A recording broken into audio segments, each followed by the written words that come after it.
In today's video, I'll show you how to create FTP accounts in HostGator cPanel.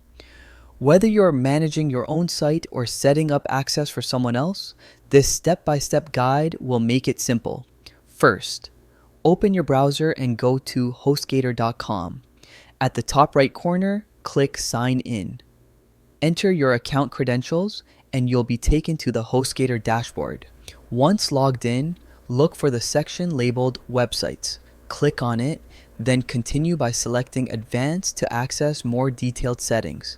Inside the Advanced section, click Manage. This will give you access to server settings, including FTP options. Now, find the option labeled FTP Access and click on it.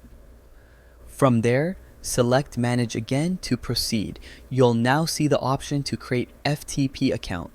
Click it and enter the details, such as username, password, and quota if needed. Be sure to choose a strong password for security. After filling in the fields, review your information, then click Create.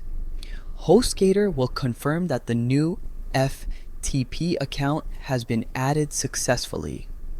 And that's it. You've created an FTP account in HostGator cPanel. You can now upload, download, and manage files securely. Thanks for watching, and don't forget to subscribe for more tutorials.